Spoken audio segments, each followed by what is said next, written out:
These are the leading headlines tonight. Sarawak TYT to officiate Kaul Festival 2024 and Beach Retaining Wall. Sarawak Premier Breakfast with Orphans and Tahfiz children. Sarawak anticipates allocations from the federal government for the 21st Sukma. Dato' Sebastian Ting Lauds free health check initiative for elderly Sarawakians. Members of SCS urged to uphold integrity at work.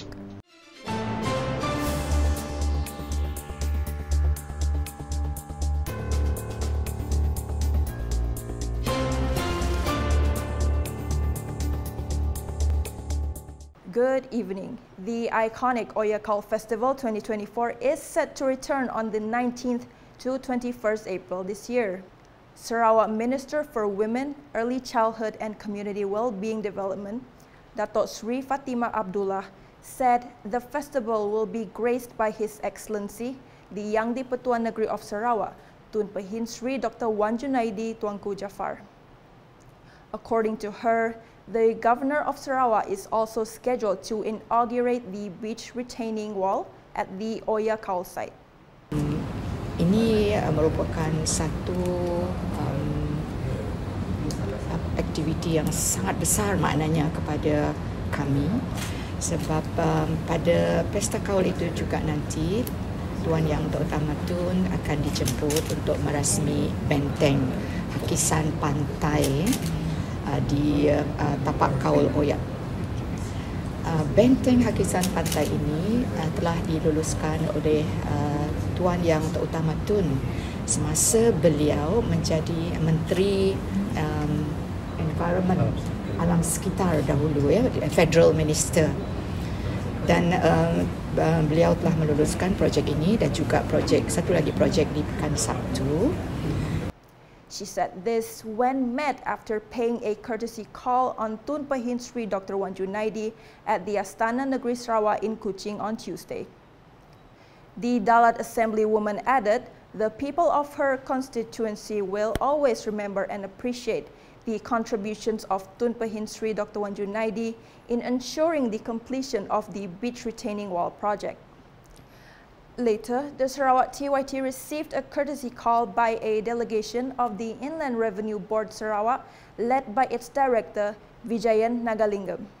According to Vijayan, this was his first courtesy call on Tun Pehin Sri Dr. Wan Junaidi since his appointment as the Governor of Sarawak last January. Tujuan rawatan adalah kunjungan hormat daripada Lembaga Asean Negeri Sarawak atas lantikan TYT baru dan juga untuk mengeratkan lagi hubungan silaturahim di antara Lembaga Asean Negeri dan juga Kerajaan Negeri Sarawak, terutamanya TYT. Dan banyak juga input-input yang berkaitan dengan pada hasil kita kongsikan bersama dengan Tun. Kita juga dengar nasihat dan pandangan yang diberikan oleh Tun supaya kita boleh berikan perkhidmatan yang terbaik kepada rakyat, terutamanya negeri Sarawak. In other news, the Kuching North City Commission, DBKU, has never missed the opportunity to bring cheer to orphans as well as Tahfiz and special needs children every year. This year, these special groups were celebrated at the DBKU Iftar program with the Sarawak Premier, Dato' Patinggi Tan Sri Dr. Abang Abdul Rahman Zohari, Tun Dato' Abang Openg, which was held at DBKU headquarters in Bukit Siol, Kuching on Monday. Over 200 guests attended to enliven the Ramadan atmosphere and strengthen relationships among members of DBKU, the Dato' Amar Hajah Jumaini Welfare Center, and the Madrasah Al-Khairat Kampung Pinang Jawa. At the event, Dato' Patinggi Abang Zohari presented symbolic donations to 27 children, including orphans of DBKU employees, Tahfiz children from the Madrasah Al-Khairat Kampung Pinang Jawa, and special needs children from the Dato' Amar Hajah Jumaini Welfare Center. After distributing the donation, the Sarawak Premier and other guests performed the congregational prayers of Isha and Tarawih.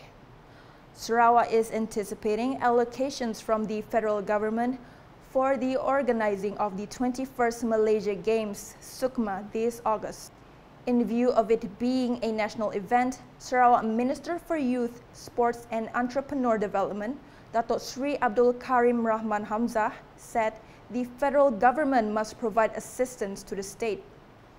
Currently, he said the amount of allocations has yet to be finalized. Pada masa ini kita juga masih menunggu. Harapan saya ia akan dimaklumkan kepada kita tidak lama lagi. Tapi walaupun belum ada diberi ketetapan berapa jumlah yang akan diagihkan oleh kerajaan pusat, karena ini adalah sukan nasional, kerajaan pusat mesti membantu. The sport has got to go on. He said this when met by reporters after officiating the launch of Ebixon electric motorcycle at the Borneo Cultures Museum in Kuching on Tuesday. Therefore, Datuk Sri Abdul Karim stressed that all venues of the 21st Sukma must be completed and ready by this June. Banyak fasiliti-fasiliti sukan itu dalam, kalau tak silap saya ada 45 di seluruh Sarawak, 5 bahagian sedang pada masa ini dinaik taraf, di baik pulih dan sebagainya. Jadi ada yang dalam proses baik pulih, ada yang sudah mau siap dan sebagainya lah. As it gets nearer, kita akan dapat tahu. Moving on to developments in Miri, the Sarawak government has been lauded for its effort to provide free health checks for Sarawakians aged 60 and above. According to Sarawak Deputy Minister for Tourism, Creative Industry and Performing Arts, Datuk Sebastian Ting, this initiative proves that the Gabungan Parti Sarawak GPS government is committed to ensure the well-being of its citizens. Therefore, he urged those eligible to register for the Kenyalang Gold Card, KGC, so that they can benefit from that initiative. Datuk Sebastian said this at the 2024 Ramadan Bakul Kasih and Bubur Lambot distribution ceremony held concurrently with the Breaking of Fast event with local leaders in Kampung Lereng, Bukit on Sunday. At the program, the Piasau Assemblyman also stressed on the importance of KGC, which was introduced to help improve the welfare of senior citizens in Sarawak through discounts, rebates, and other benefits provided by various participating organizations. Members of the Sarawak Civil Service, SCS, are urged to always practice culture of integrity at work. Sarawak State Secretary Dato' Amar Muhammad Abu Bakar Marzuki said, integrity is not just about following the rules, but rather the foundation of a strong workplace culture. Integrity is not just about following the rules. It is the cornerstone of a strong workplace culture, fostering honesty, trust, accountability. It embodies the courageous act of speaking the truth to power, of shedding lights on wrongdoing, and of standing firm in the face of adversity.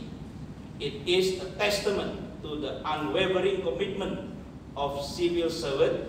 We are civil servants, state civil servants, to uphold the principle of integrity and safeguard the public interest. He said this in his text of speech, which was read by the Sarawak Deputy State Secretary Administration, Dato' Baklen Bangi, in the Wirecard scandal, a Whistleblowers Perspective program held in Kuching on Tuesday. The program was organized by the Sarawak Integrity and Ombudsman Unit, Unions, Human Resource Development and Management Unit, HRDM, Leadership Institute of Sarawak Civil Service, and Sarawak Center of Performance Excellence. Hence, Dato' Amar Muhammad Abu Bakar added that the SCS staff should be proactive in attending such courses to learn and become efficient in their jobs. He also called on all SCS members to study and familiarize themselves with the Post-COVID-19 Development Strategy, PCDS, 2030, so that they can support the Sarawak government in implementing relevant policies. And that's the English edition with me, Amanda. More news can be found in our official portal, ukas.sarawak.gov.my, and social media platforms including Facebook and YouTube. We end the bulletin with a highlight of the DBKU Iftar program graced by the Sarawak Premier in Kuching on Monday. #Saluran Informasi Rakyat. Have a good night.